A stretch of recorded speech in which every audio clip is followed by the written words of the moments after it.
Ladies and gentlemen, welcome back to the MilsimUnits.com podcast. I'm your host, C. Brock, and with me here tonight we have several leaders from the 101st Airborne Division, 502nd PIR. That includes First Lieutenant C. Henderson. Hello. And we have Technical Sergeant J. Randazzo.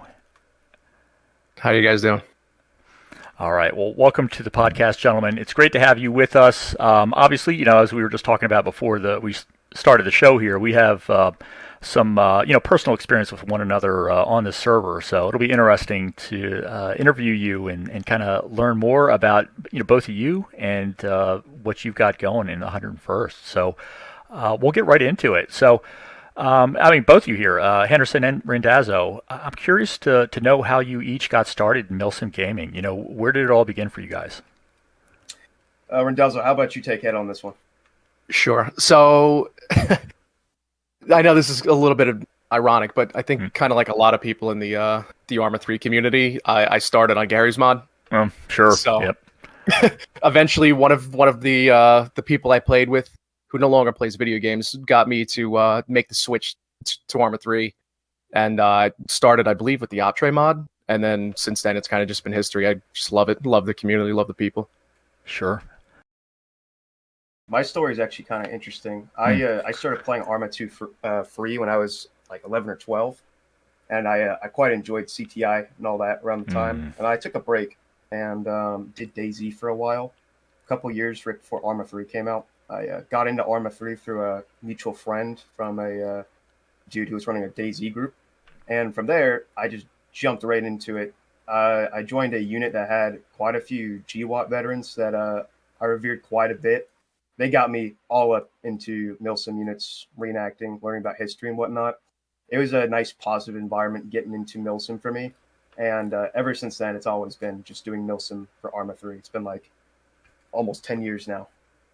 That's great. Yeah, a couple, different, developments in terms of your gaming and your background there, but common enough in the community. I hear it from a lot of guys who play and continue to play, into the present era. So really cool. It's funny how Arma 3 is kind of like that's where we all end up, sooner or later. But that leads me to my next topic here, and that's the 101st. So you guys are pretty hardcore realism, World War II era. What can you tell us about the formation of the unit and, how you guys got started therein? Sure. So I'll give some background on me and how it came to be from my perspective, and then how Randazzo came into it, and then he can drop whatever he would like to on top of it. Sure. So the 101st, this is definitely not the first iteration. When I stopped joining Milsim units for a little bit back in like 2016, 2017, Iron Front dropped their Airborne update. And around that time, I started watching Band of Brothers, The Pacific. I started reading some historical accounts and whatnot. And I was like, man, I really like this stuff. And of course, hop on the Band of Brothers train.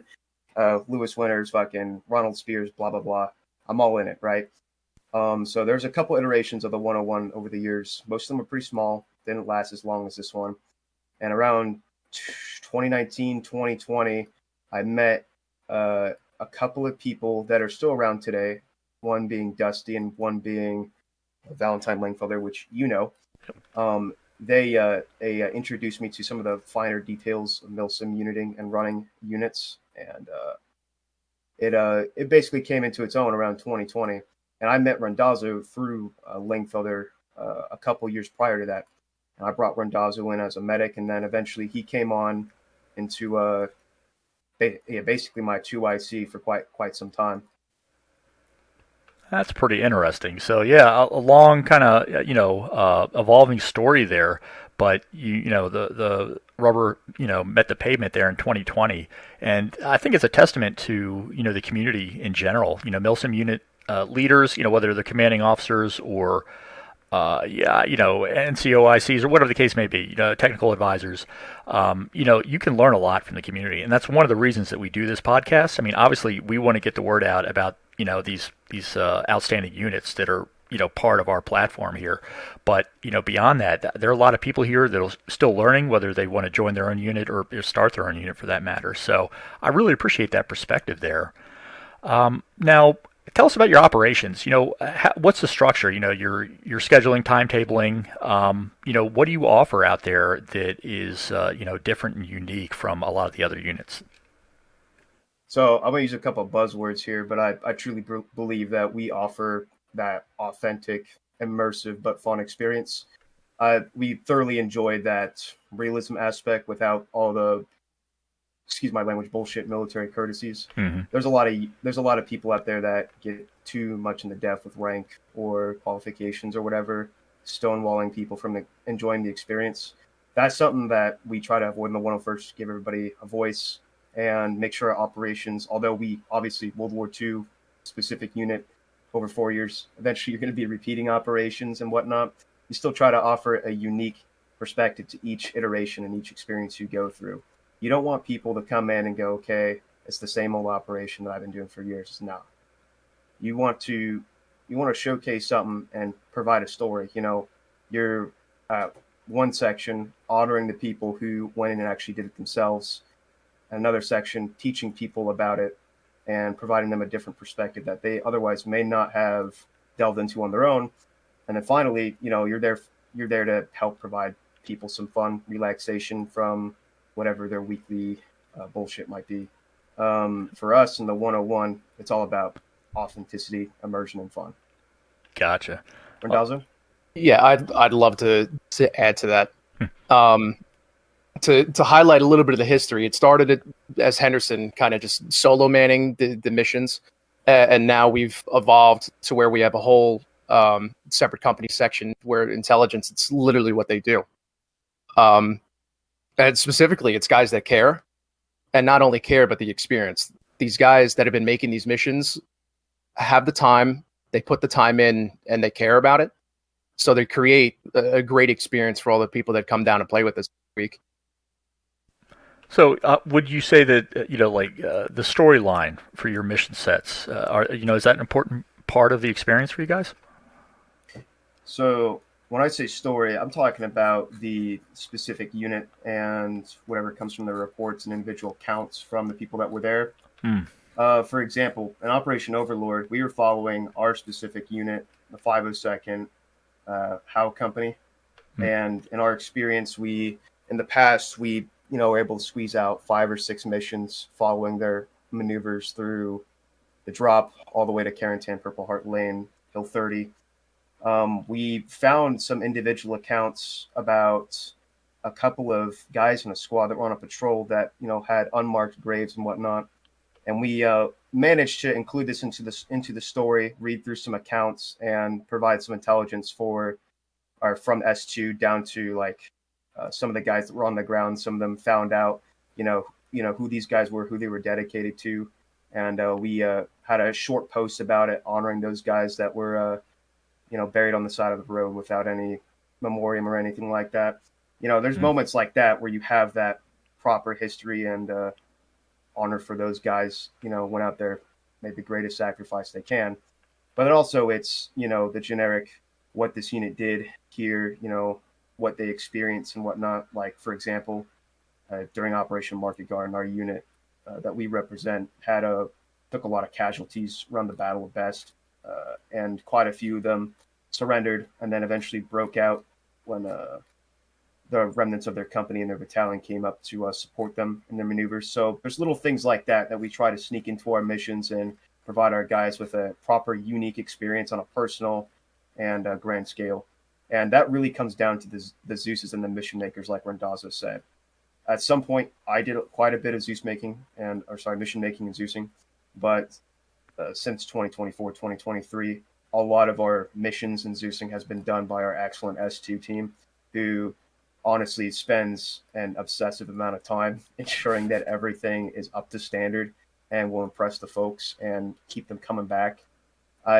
We recently did a Okinawa campaign representing, apologies, I don't remember the exact unit, but representing a Marine unit.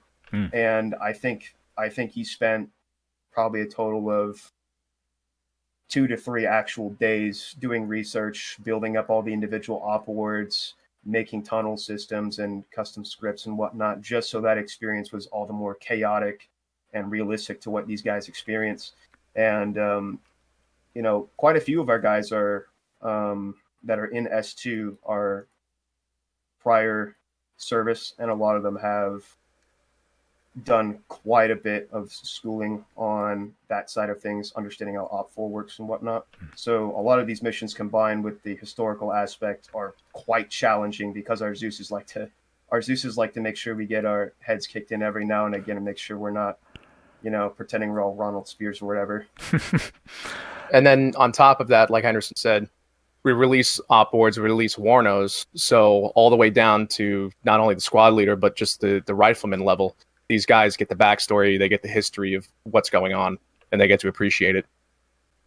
Yeah, it definitely sounds pretty intense, but I can imagine how rewarding that is for the ground, or for all the soldiers there. I mean, not only do you guys give them a forum where they can feel confident and free to speak up and offer their perspectives, but I mean that's the thing. Your men here, your shops are taking the time to really enliven the mission for these guys individually. Like you said, not just doing the cookie cutter day in day out same mission over again, but really tailoring it, and giving that respect to the vets and the people that that we're simming really here. So really outstanding. But on that note, I got to ask here. So I mean, you guys are definitely focused on realism. You're very immersive. I played with you. I know how it is. You guys are a bitch to fight. Don't take it personally, but you guys are tough. So, Thank you. You're welcome. I mean, you earned it. But how do you balance all that immersive realism, all that hardcore milsim with fun? I mean, it's like what's the line there? The line really comes down to the NCOs and the gents on the ground. When we're in there, right, and it's before op start, we're perfectly okay. People messing around, making jokes, and chilling. But once once the fat lady sings or whatever, and we start, we want to make sure that we're in that mood. It's 1944, 1942, whatever. It's you try to match the demeanor and the verbiage, language, and attitude of those guys back then. Of course, like, people are going to make modern jokes. They're still going to have fun. Like, a recurring joke recently is people have been trying to take Minecraft movie memes and turn them into World War II. So, like, I don't know if you'll remember, but during the first Operation Market Garden mission we did with you guys, we driving around in quite a few Jeeps. Yep. One of our guys was just passing by, and he was just saying chicken jockey is a joke or whatever, and then someone pipes up Jeep jockey. And now ever since then, every time somebody sees a fucking Jeep, we got to hear Jeep jockey. It's fucking hilarious. Or I think Langfiller might hear this. There was one person who was messing around in the PvP on the 23rd Assault on Vigal in the third mission, and they were just throwing Willie Peter everywhere. And then I heard one person over on the left flank just go, "White phosphorus release," just stupid, silly things like that. Every now and again in the moment, it breaks up the seriousness. But it's nice. It's nice to have to hear the guys having fun in the moment, but also still kind of fit the bill. Yep. And staying in character in some sense. It's nice to have people that are willing to toe the line. Yeah, I mean, to add to that as well, though, you don't want to be that guy. Some guys take it a lot more serious than others. You don't want to be that one guy that kind of ruins the whole mood, during the operation for some of those people. Because, like, we were talking beforehand, we do have some people that record and upload this stuff and put it on YouTube. So you just don't want to be that guy that ruins the whole atmosphere. Yep. Yeah. And absolutely. on top of that, after every operation, we get together. The whole company or the whole platoon gets together, and we sit there and you ask the guys, okay, how did we feel about this? Did we like it? Would you like to see more about it? What can we change? And that's where these guys get to give their input, and we hear feedback. And like you said, we curate and we tailor what we're doing to what these guys have fun. Yeah, definitely respect. And I mean, hats off to the NCOs. I mean, they are the backbone. We know that anybody with U.S. Army experience knows how important they are to maintaining and sustaining, the operational effectiveness and the well-being of a unit for that matter. So, yeah, it's a fine line. And now in hindsight, I understand why I've been seeing chicken jockey memes for the past couple of weeks. I didn't get it at first. I started to think I understood, but now that I got the full picture. So I must have been on the other side of the battle space there. No, I mean that's good perspectives. I mean you're right. Well, I mean, yeah, you gotta tailor it and give the guys what they're looking for. But it is all about Milsim, so there's a time to cut it off. But it sounds like you guys got it really well balanced. So definitely respect for that. Now, I know you guys are tight. I've seen you fight well, in person, on video. What about, the kind of ground level perspective in the trenches? Can you tell me about the culture of the 101st? What is the camaraderie of the unit like? Randazzo, you want to take a hit on this one? Sure. To answer the answer as vaguely as possible is it depends, really. It depends on each squad and where you're at. As a unit, listen, we all sit there and have fun and talk to each other. When we're not playing, we try to play games. We talk about random stuff, shoot the shit in TeamSpeak. But I would say it really depends on the squad you're in.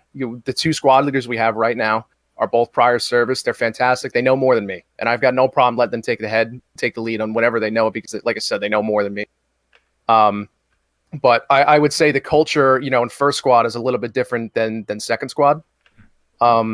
Not for better or for worse, just it's different. These guys, they've been slotted, as riflemen in these billets for a couple months now. So these guys, are working and interacting with each other on the squad level, week in and week out. So, somebody from first squad is going to be a lot more tight knit than somebody from second squad. Not to say that they won't talk to anybody from second squad, but they just interact with each other a lot more. Yeah. And to the point now too. Oh, go ahead. I was going to say, just to the point where usually like the squads, like I know a lot of guys from first squad are friends, so they'll play games, with each other outside of the unit. Sure. Yeah. To add on to that, we have like a very interesting like mix of nationalities and age. Our oldest unit member is, I believe, 73 years old, and he was a Coastie for 30 years. And our youngest unit member is 18, and they're, brand spanking new out of high school, So there's quite a lot of different personalities and backgrounds mixing in together in the 101. It's a very unique situation when it comes to camaraderie and the culture of the unit. I say overall, the unit is very tight knit, and we're pretty laid back with each other. There's not like a constant overhead or a need to be with each other, but those times where we are together and we are doing stuff, it's one of my favorite things about gaming. I've never been in a group where I felt more accepted and more happy around people than I have around people in the 101. And I mean, that goes to show, like, for example, Langfelder, he was a part of the unit for quite some time before he wanted to move on and move to the 23rd. And I still talk to him to this day, probably almost daily. And he's probably one of the many reasons that we do so many things with the 23rd nowadays, have so much communiques, because we have that built up camaraderie and connection from mutual experience in the 101. And finally, we set up as many side things we can do. Like a ritual for a little bit there was doing Master Chief custom games at the end of every op for a couple months, running a Cold War realism liberation server, running the Spearhead liberation server when we first released Spearhead, and of course, running all of our fun little side operations and whatnot in between. There's a lot of interaction between everybody collectively, but like Randazzo said, the culture and camaraderie varies from squad to squad.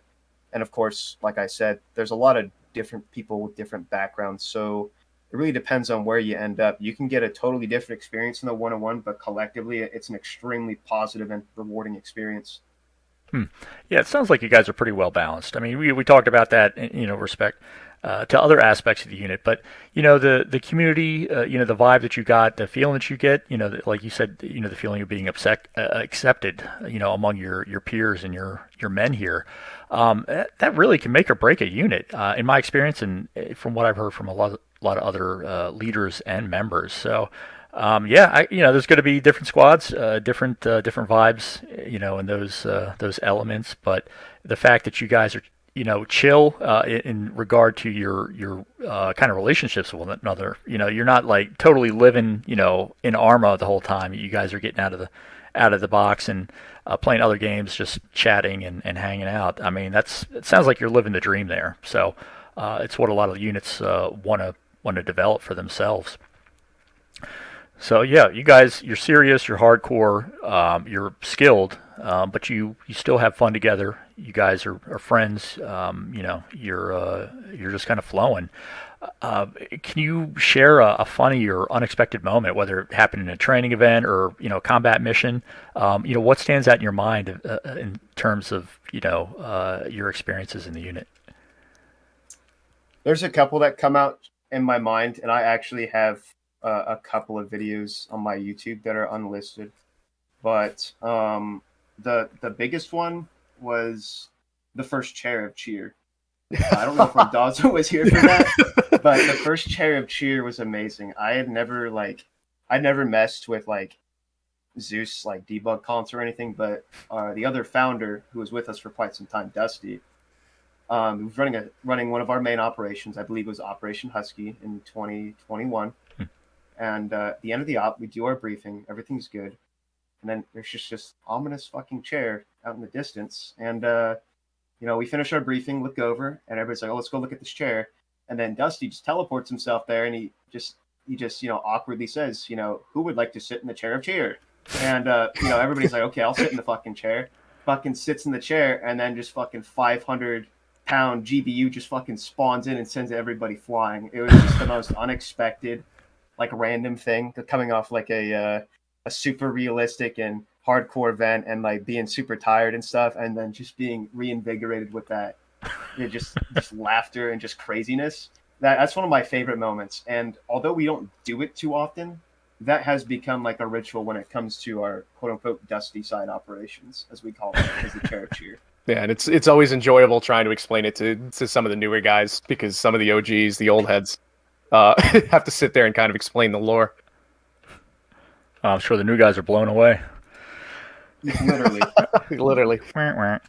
So yeah, that's actually fucking hilarious. I mean, as long as it's the end of the op, you got to release that steam, especially if it's a hard mission. It's like you've been there for 2-3+ hours. You got to break that tension. I think that's a good way to wrap things up, one way or the other. That's usually the runtime of our missions, about 3 hours. Yep. Yeah, that is funny. Now, I mean, we've talked about the history, the unit, its growth, its operational structure. Can we get a little bit into, some of the particular challenges that you have faced running the 101? I mean, it's like we got a lot of unit leaders listening in addition to, players and interested others. If there's anything that you can share with us, I'd appreciate hearing about it because, like I said, you guys got a good thing going here. Absolutely. I'll go first if that's all right.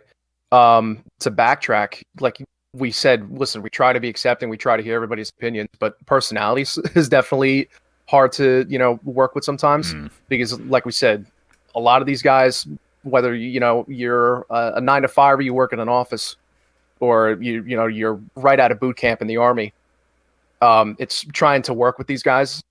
The best thing I could say really is have an open door and listen to people. That's all they want, is they want to be heard and they want their opinions to be okay. Because if I come down to this place and I'm not having a good time, and it's a small little nuance, this little inconsistency, and I can bring that up, to my squad leader, the platoon sergeant, the platoon leader, and let them know what it is and they can improve upon that, then perfect. We just fix the problem. We just saved the member from leaving. You cast that person aside, you ostracize them, you make them feel like they're not wanted, they're not heard. Why are they going to stay? Yeah. Exactly. Yeah. Well, I mean, they say communications is a two-way street. I mean, definitely. It is. Whether you're civilian, military, wherever you are, leaders, they gotta give. They can't just take and expect the best out of their men without, returning something to them. So Yeah. definitely, yeah, respect for I'll that. I add on mean, to it's a good point. Yeah, go ahead, please. I'll add on to what Randazzo said with communication, and then I'll bring on my own challenges. In regards to communication, in any conversation, it's a game of one person trying to explain what they're meaning, and the other person is trying to understand what they're saying and then respond quickly, right? Hmm.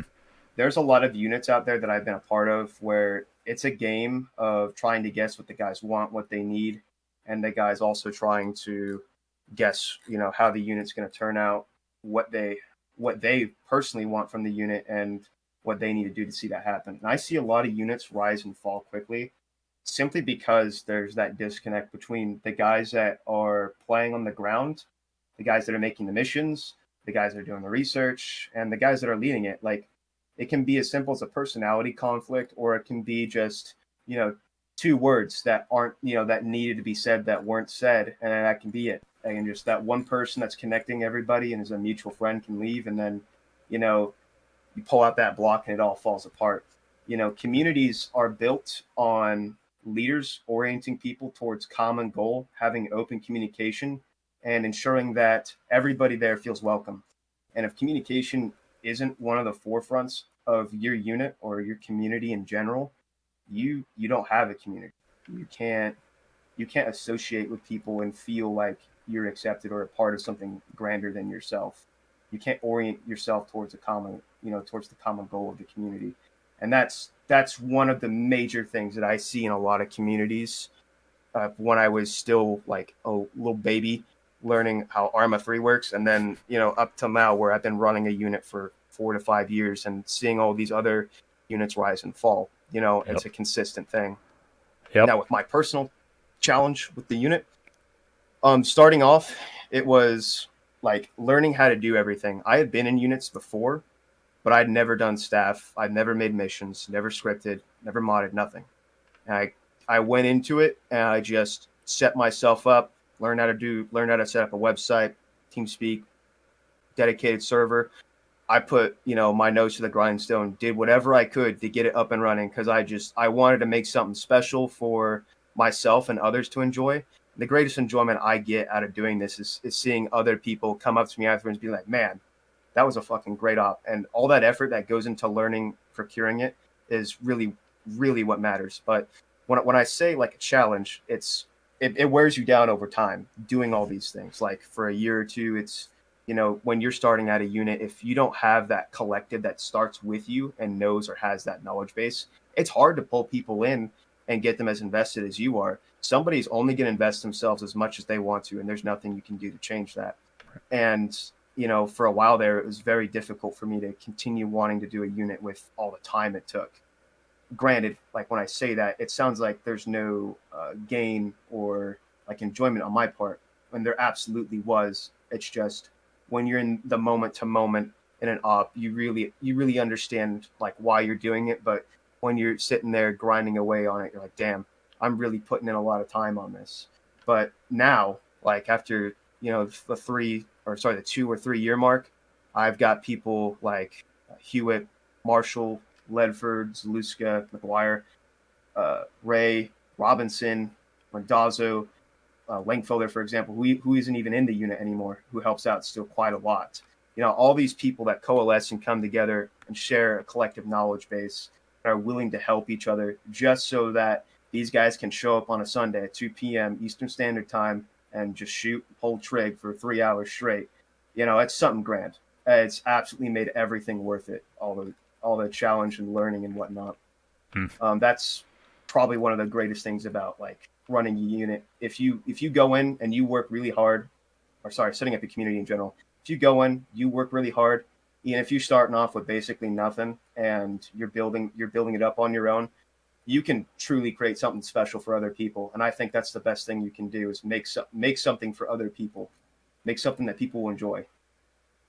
Yeah. And I mean, part of that is if somebody comes to you and, they want to do something, let them do it. And most of the time, it may not be in your vision, but usually they'll take it and they'll run with it. Build your guys up, and praise in public, discipline in private. Hopefully, people listening have heard that before, but it's huge. If somebody does something wrong, or like Henderson said, you're trying to understand where they're coming from, pull them aside and talk to them one-on-one, right? Don't sit there and knock them down in front of everybody, because now they're going to feel like shit and they're not going to want to come around anymore. Right. If guys are showing up, they're doing the right thing and they're contributing, like Henderson just said, he just name dropped a bunch of people, praise them, because most of the time that's all people want is just a little bit of recognition. And they'll keep going. They'll keep going the extra mile. Yeah, that's solid. I mean, seriously. As you were saying at the beginning there, drawing together all these people from around the world, different, backgrounds, ages, you name it. It's a real challenge to get them invested and, really, committed to the unit, but with good leadership. And I mean, it is like a part-time job. I mean, you spend 3 hours, in the operation, but you got 10, 15, 20 hours behind the scenes, on websites, Discords, text messages for that matter, just getting everything in order, getting everybody, online together. But, to your point there, yeah, getting these men developed, trained up and, fully invested as leaders, whether they're in a staff position or direct leadership on the line there, man, that can make or break a unit, like you said. So really great perspectives there. I appreciate you sharing that with us. Now, we're talking about the PvP. I think it is awesome. I know a lot of Arma players. I mean, Reforger is a new thing, but for Arma 3, it's got a bad rap with PvP because that's not what it was designed for. But frankly, I think it's challenging. I love realism and immersion. I look forward to it. But, with that aside, what can you tell us about your interactions with the broader Milsim community? I mean, how do you set up these operations? How do you interact with other units and unit leaders? What goes on behind the scenes here across the Armorverse and beyond? Honestly, this is mostly something that I do one-on-one with other unit leaders. In the past, I've tried going through like unit representatives from other units, but I absolutely despise bureaucracy and things taking too long. So for me, it's all about establishing a personal connection with somebody first and building rapport, and then making sure that when these people show up and they do these events with you, they have a good time. For quite some time there in 2020 through 2023, there was not a lot of units besides the 23rd Panzer Division and the 101st Airborne, which is our 502nd, which would be our unit. Not until Spearhead dropped were there many units in World War II. And to be honest, for us, going outside of our era, it's not an issue. A lot of our guys really enjoy other eras, but we honestly don't get the same authenticity that we want from our operations when we go outside our era a lot, especially when we're going with other units that don't share that same perspective. So for us, honestly, yeah, we want to do things with a lot of units and have like really cool operations, but at the end of the day, it's all about ensuring that our guys still get that same experience. So we're very selective with what units we associate with for that reason. The main unit we've associated with since 2022 has been the 23rd, simply because they're basically a mirror reflection of us. They just do the German side of things, and they do it extremely well. They do the immersion factor tenfold better than we do, in my opinion, in a lot of senses. And I have a lot of respect for your unit specifically for that reason. Another unit that we do a lot of events with is the 505th Panthers. They're an 82nd unit. They came around in 2023 and came out of postscriptum, and we kind of built up a relationship over time with them, did quite a few operations with them and whatnot. But broader, outside of Milsim, the few things we've done have been to build up hype for Spearhead when it first released, and then when its future updates, we did a community event that was streamed on the Arma platform with the 505th and our unit to showcase the Battle of Mortain and the trials and tribulations that the guys went through fighting the Germans in the Battle of Mortain. And outside of that, it's basically just been hosting small servers that are public and interacting with people as we go along throughout the Milsim community. Like I said, we're a very specific way of playing, and it's really hard to find that specific way of playing outside of this era, because not a lot of units like quote unquote fit a reenactment tone, if that makes sense. Yep. I'd say like that's solely like World War II units, Civil War regiments, Napoleonic War regiments, like from Mountain Blade, War of Rights, really fit that bill more than a lot of Arma 3, Arma Reforger units do. A lot of those units get their tactics down right, they get their organization down right, but there's just something missing for me personally when I play with another modern unit or something. Not that I don't enjoy it, but it's just that personal factor for me. Yeah, I mean, to highlight, we've spoken about it a couple of times now. The PvP campaign, the Market Garden campaign that we're doing with the 23rd right now. Myself, Henderson, another member from our S2 team, all have a Discord chat where we've been communicating with the guys in S2 or whatever your intelligence is in 23rd and the leaders, and we go back and forth to say, okay, this was a problem, this mission, would we be able to fix it? For next stop and things like that. So we highlight these problems. We try to work through them to improve it for everybody. Gotcha. So yeah, I mean, you maintain standards. I mean, you got your own standards, of course, but you're looking for like-minded players, whether our units for that matter, whether allies or Axis. Definitely, I think there's something to be said about that because I can totally relate to your experiences playing with other units across eras. I mean, most guys are just not that hardcore. I mean, you get a lot of potential recruits, and they slink away when they realize they got to be serious, and there's a risk they're going to get themselves and their buddies killed if they don't get their tactics up to snuff. But for those of us who are really into that history, into that generation, giving respect and credence to them and all the lessons that we learned from their hard fought battles, man. There's something to be said about that. So I think that's great. Now, is there anything upcoming in terms of events or collaborations that you want to talk about? Because I mean, you mentioned how you've been with fighting with the 23rd here for a couple of years now. What's the future look like for your engagements? Well, I've discussed it with some of the leaders in 23rd and some of the unit relations staff that I'm friends with. Some of the things that we've popped around is Okinawa campaign, doing more PvP oriented campaigns. As far as I understand, the 23rd came from an origin of PvP, and the 101st really never did PvP starting out, and we've only just gotten into it like in the past 2 months. Like going from no PvPs for 2 to 3 years to every op is a PvP. We're a specific Op 4 unit playing against this other unit who is reenacting another unit in this specific scenario and campaign over 10 or so missions, and they're tracking their deaths. We're playing a bunch of separate units and such. It's a lot different for us. So for us, it's trying to find like what we want to take from that and move forward with it. And I think a lot of what we want to do moving forward is certainly PvP oriented. Like I have not had more fun in a community event than I have fighting the 23rd or co-oping with 23rd, the 505th, and some other units we've done in the past that I have forgotten the names of. I honestly see unit collaborative events as like the best showcase of a community's character and is the best showcase of how much fun you can have in Arma 3 specifically, especially nowadays, like how late it is in the community's lifespan. Or the game's lifespan, it's very difficult to find these very large units and very large events like you would back in like 2016 or something, right? Specific events we have planned.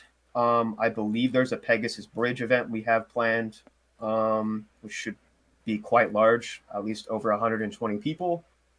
We've also planned quite a few historical armor solely focused ops, playing as a armored medium company set during the Battle of Normandy. And we've also wanted to dive into more of a public liberation server with running like story-centric campaigns set during GWOT era, Cold War, hell, maybe even Vietnam or World War II again. A lot of our events are purely focused on, or those larger events that we would plan like that are really focused on getting the name out there and showing what the experience is like in the 101 and some of the other units that we play with. I'm definitely looking forward to hearing more about that. So yeah, it sounds like you got a lot on your plate coming up. Um, and yeah, I'm really glad to hear that you're getting into the PvP because I mean, me personally, I love Milsim and I love Arma 3, but once you fought against another unit, man, it's like no AI. I don't care what skill level that AI on, what is spotting distances or accuracy. There is nothing like taking fire from real life people, across a battle space that are trying to take your objective. There's nothing beats Yeah, that in my experience. it's unforgiving. And I Absolutely. think one of our squad leaders, even at the last debrief we had at the platoon level, he even discussed that. He said he's not used to fighting against actual people. So it's like trying to get out of that mindset against playing against AI. I Yep. know our S2 team has a calendar. I can't seem to find it. I'm pretty sure we have a D-Day campaign coming up Yeah, Oh, in the that's next couple D-Day months. badass. campaign, quite a So few other things. That's To great. add on to your PvP point, yeah, like we did. I don't believe you were there for it, but when your company was doing their fighting withdrawal from Deagle and the fourth operation of Operation Market Garden, Hmm. we got to play as paratroopers and fight them out of the town, and then we got reinserted and we got to play as a glider field artillery battery. So our guys, never having done this before, using custom ace based howitzers, having to manually load the shells and charge them. It was a very unique experience doing that on top of like setting up an ambush in a forest and direct firing 105s into your guys' Panthers and platoon that was approaching us. There is some great, great fighting that went on there. And although, we got absolutely wrecked in the end, our guys absolutely loved the PvP that came of that extremely unique scenario that probably actually occurred in some instances. Right. Was quite a lot of fun. Yeah, that's outstanding. I'm looking forward to more. So we're on the same page there. Now, what about the 101 here coming up in the next year? So we've got an idea of where you come from, where you are now, the future of your operations, your mission sets. Where do you guys see yourself leading into summer 2026? I mean, where do you want to be? Um, I've discussed it with my S2, yeah, we S1, we just spoke about this like yesterday. yeah, Hmm. S3. Yeah, this is always a continual thing: is where we want to be, boys. What's our goals? How can we accomplish our goals? Although in the past we've kind of slacked on it and really focused on in the moment stuff. Recently, it's always been like, okay, how can we grow and reach more people and provide that same experience to as many people as possible and include as many people as we can. For us, it's reaching that company level and expanding. Right now, we have a platoon and we have one aviator and we have the remnants of a glider field artillery platoon, which hopefully soon, with the return of one of our core members, we will be putting back on the front line and getting them back into action. Our artillery and our aviators are a core aspect of it, and that's something we really want to build up moving forward into 2026 and really offer something special for people. There's not a lot of units in Arma where you get to glide in, you get to unload your howitzer, manually operate the ammunition, load it, do direct fire missions, indirect fire missions. That's something we want to build up. And then obviously getting another platoon, more staff, more people dedicated to the unit, more varied operations, more grander campaigns, and hopefully expanding to different eras and different game modes and whatnot, potentially even different games. All that is down the pipeline for us moving into summer 2026. Yeah, pretty much to potentially in the next year, maybe moving up to the company level. We have support enablers at the company level, but we don't have a company commander because we don't have, more infantry to support it. Hmm. So maybe Yeah. down the line, we will have the numbers to do that. But you have to plan for it, and it's a slow draw, man. Yep, absolutely. You were talking about the grind there a few minutes ago. That's what it is. You got to think long term, and you get out of it what you put into it. But yeah, I wish you the best of luck. I mean, because I love combined arms warfare. I mean, that's what won us the war, or what our guys did to win the war, I should say. The Germans use it very effectively in their own regard. But at the end of the day, it was, I mean, the Airborne played a tremendous, role in Europe, across the whole battle space, Pacific even. But yeah, it was combined air, arms, armor, you name it, all the supporting elements and troops, along with S2 and everything on the back end. That's what really, in my experience, makes Milsim what it is when it's really at its fullest. So you guys are on solid ground. I mean, you're a successful unit. You're really bringing out that immersive experience to a lot of guys who enjoy it on both sides of the battlefield there. So I wish you the Thank best you. of luck. It's you got your vision, man. So just roll with it. I'm looking forward to. It's not a one-man show, that's for sure. Yeah, definitely. But No. yeah, you're in good company there. No pun intended. But I'm definitely looking forward to checking with you a year from now and seeing where it all ended up. Now, Sir. yep. Well, that's you guys. Yeah, you got a good thing going. I'm looking forward to more of it. Even though we are enemies, but we'll work that out. There'll be a treaty sooner or later, I'm sure. Yeah, we'll accept your surrender. Yeah, we'll see about that. Anyway, so we delved into a lot, learned a lot about you guys individually, as Milsimmers, as leaders, learned a lot about the unit. For you personally, each of you, what is if there's one thing, what's your favorite aspect of Milsim? What is it that keeps you going back and looking forward to a year beyond? What is it that keeps you hooked? Honestly, I think Randazzo is the best person to answer this question. Uh, to me, it's the relationships you forge. One of my best friends in real life, I met playing this game. Now, it wasn't in the 101st Airborne. It was a previous unit I was a part of. We were talking. We met through friends of friends playing games. And all of a sudden, I asked him a personal question. I'm like, you have a strong accent. Where are you from? And lo and behold, he lived in the town adjoining to me. He just went to a different school. And so now, there's not a week that goes by that I don't go out with him or, and hang out and things like that. So to highlight like the community aspect, you have that. I've been playing with these guys now for years. And listen, yeah, it's a revolving door. People come, they go. But the people that come and stay around, man, you really forge some great relationships that make it so much better. Yeah, definitely. There's some great people in the community. Unique, for better or for worse, for that matter. But yeah, when you find somebody who is on that same wavelength, man, it's hard to. That's the thing. You meet people that you would meet anywhere else. So, yeah. I mean, one of the guys in our unit, he's not a member right now, but he's talking about coming back.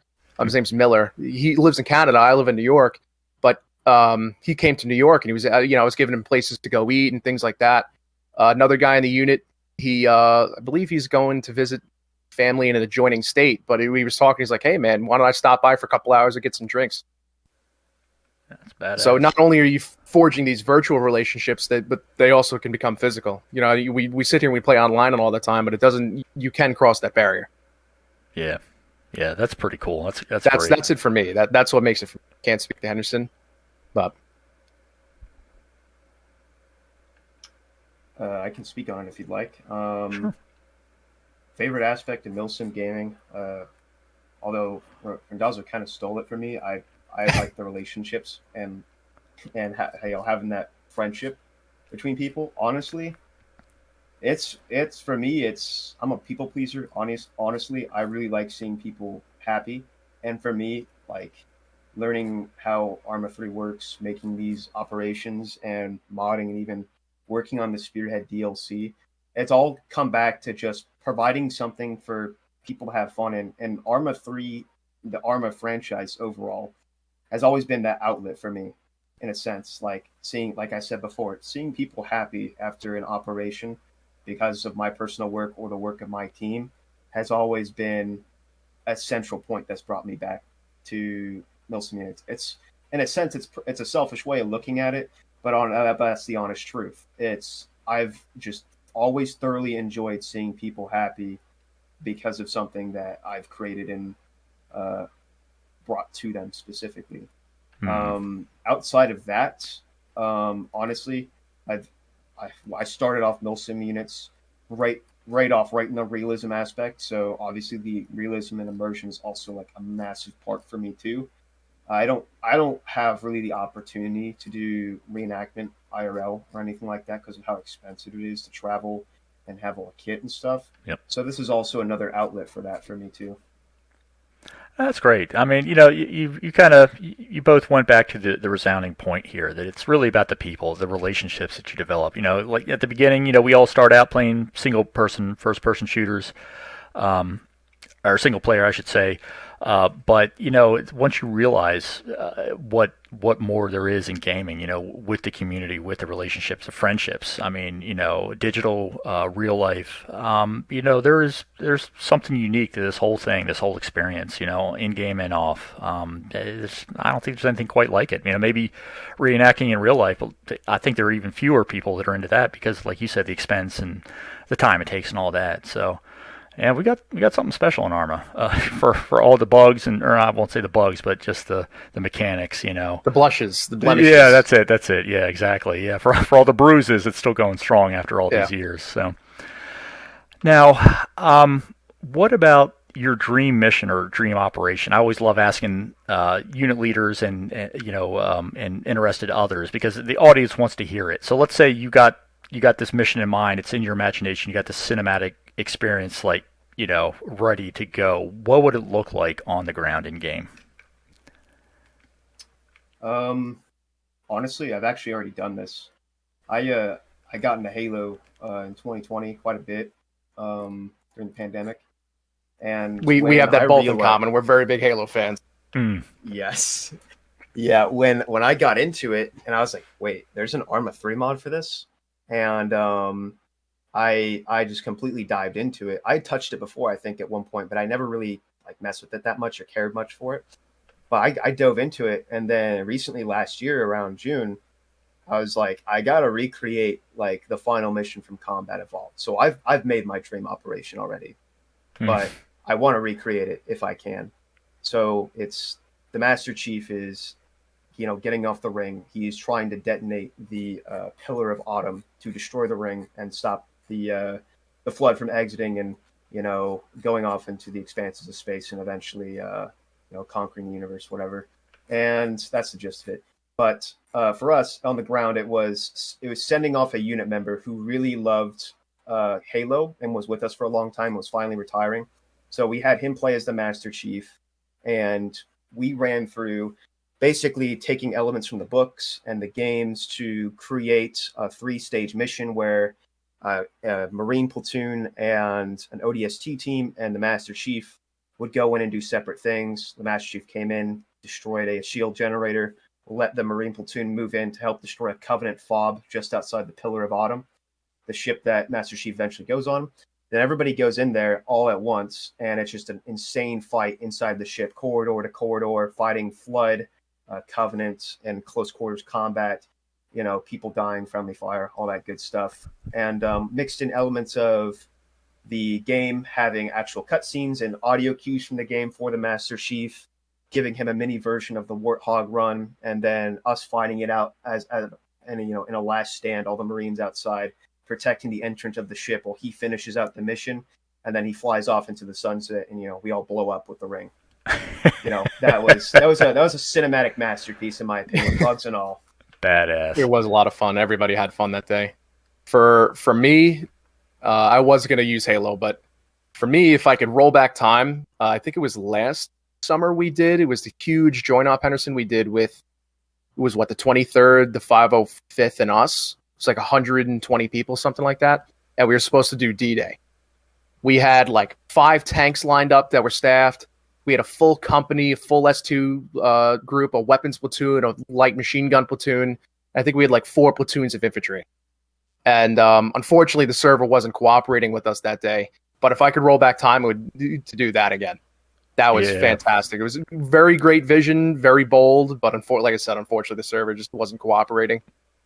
Yeah, I remember the streamable Flash was streaming that. I think he was jumping with you guys, I remember him talking about that and seeing some of the issues there. It sounded like a great mission. It looked really good, but with some of those issues there, it worked up until we were just about to storm the beach, and unfortunately, it didn't come to fruition. But I actually don't think the Flash was there. That was a private event between the 23rd and 101. I don't think there's any actual video evidence of that. Oh, was it? I'm Even the thinking of fourth something else ID, then. All right. I think that was with Charlie Company 101 you're thinking about.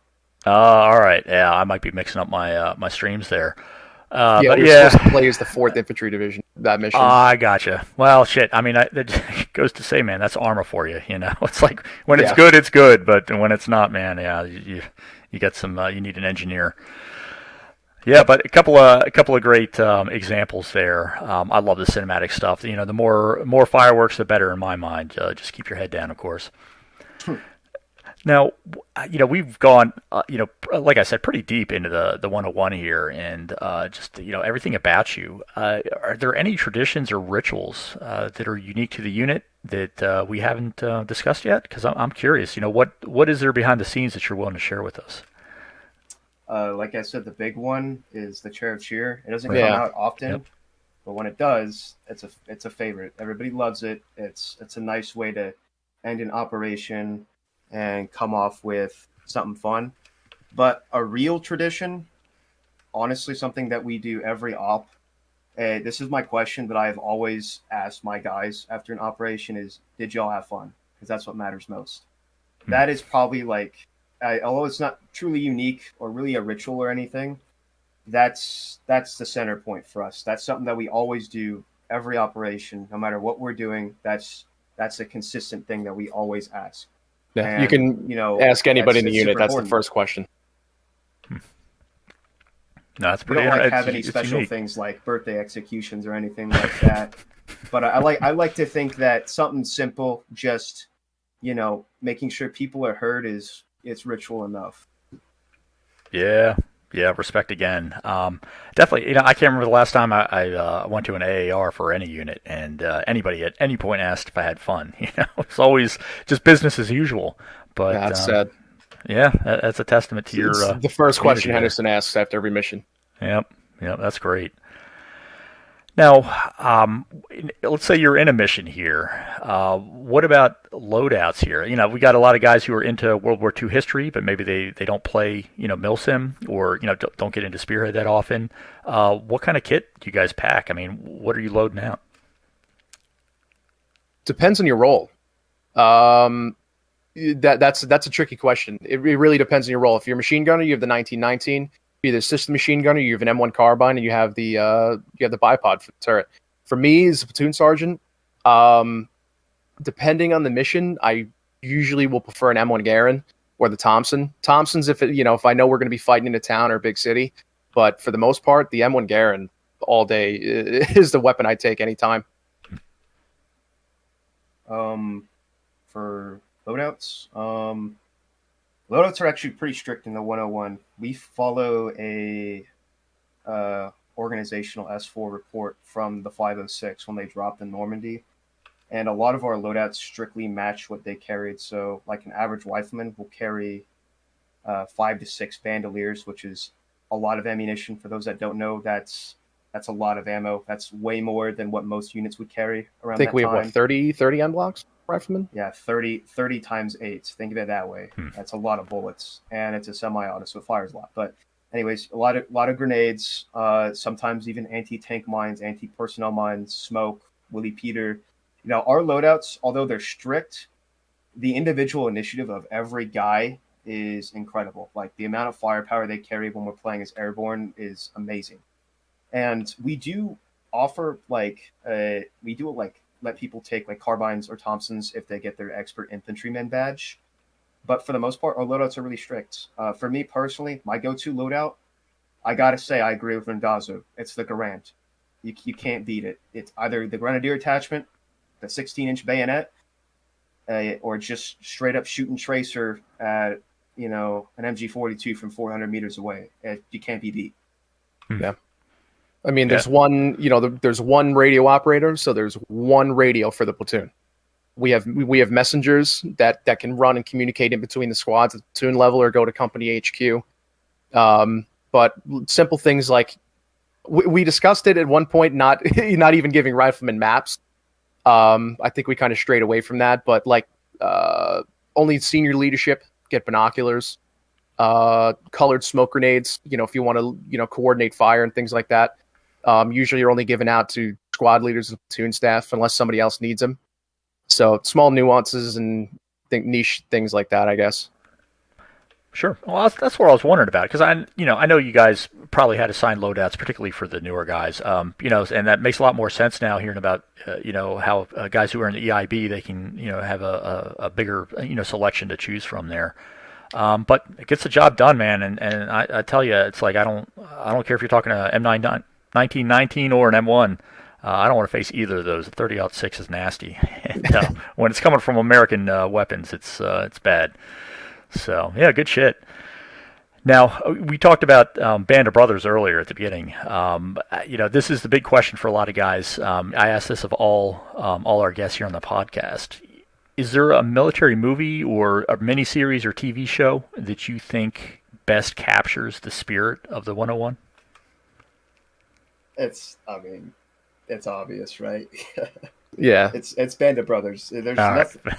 unless Fair you're enough. talking about a game, probably Brothers in Arms, because that's the specific unit that we portray, not like, the intelligence and reconnaissance platoon or whatever, but that's the specific regiment we portray.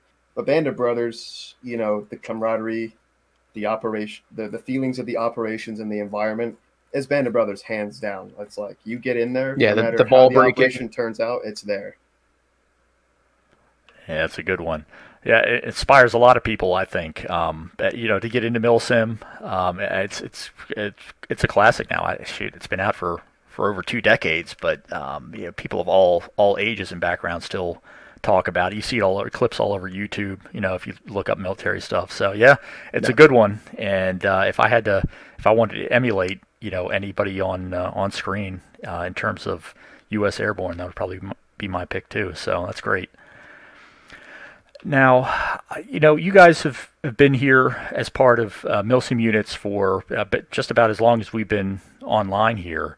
It's always good to have these really dedicated, units, whether you're chill sim, your hardcore realism, World War II, modern era, whatever the case may be, when we have dedicated leaders who have units come together and foster not only their own development but that greater sense of community, greater operations and events.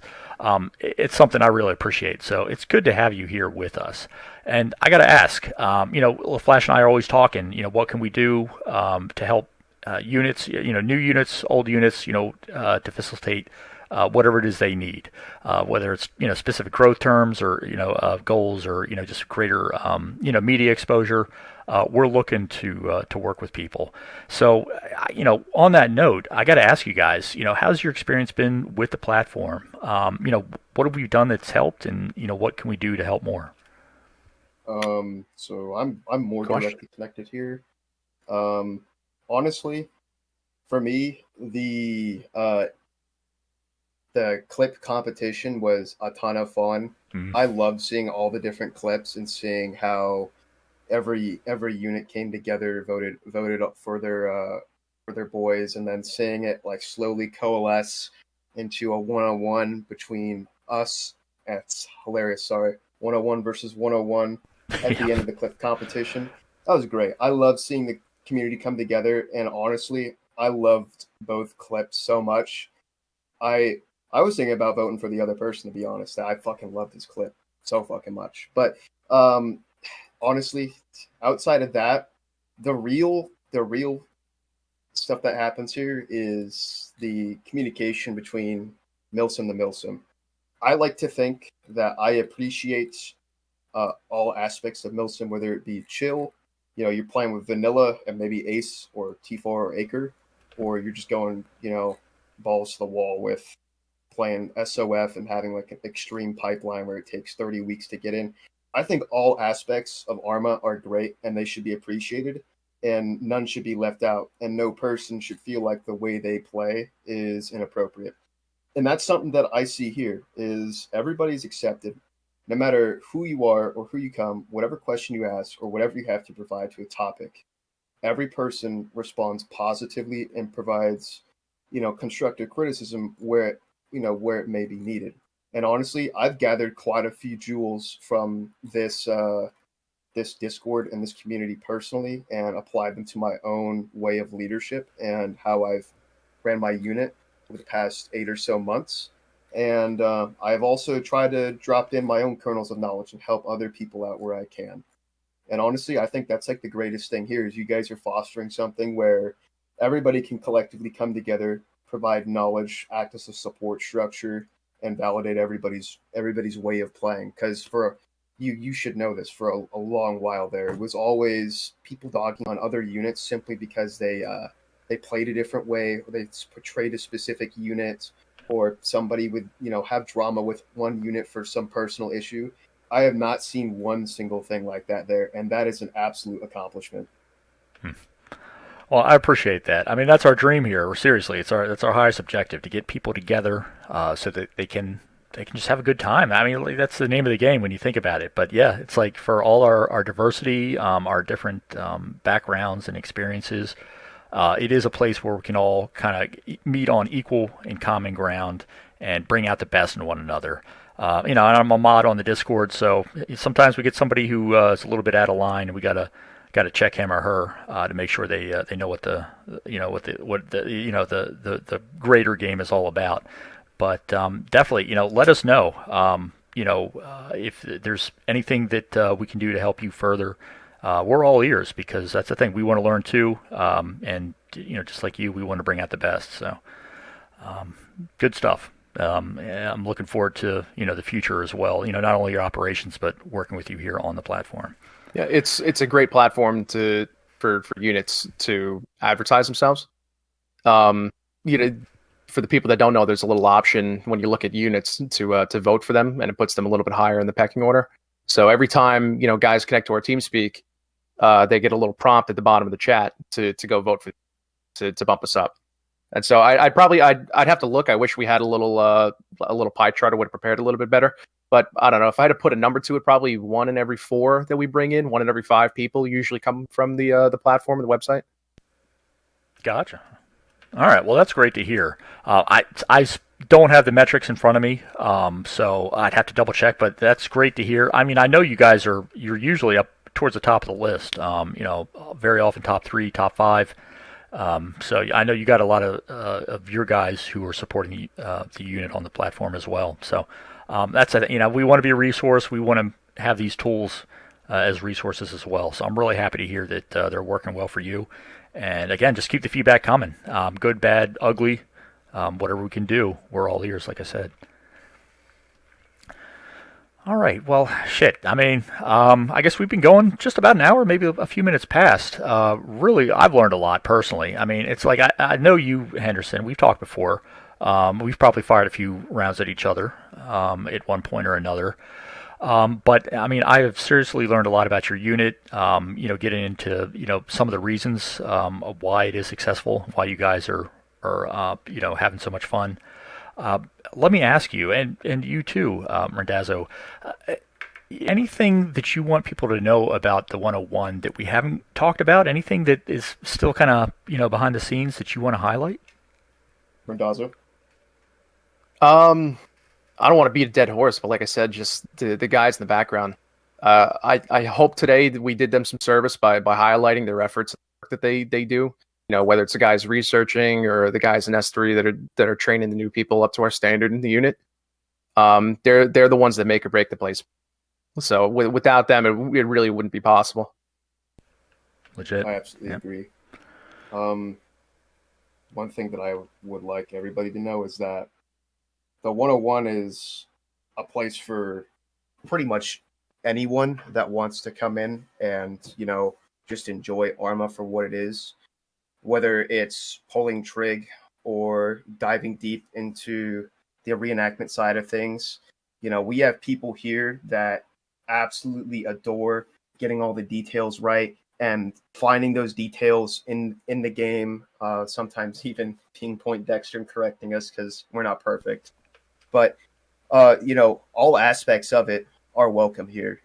We have such a variety of people and experiences that it's honestly a little bit overwhelming at times to work with all those different types of people, personalities, and it's honestly a great opportunity personally as a leader, learning and developing with these people over time.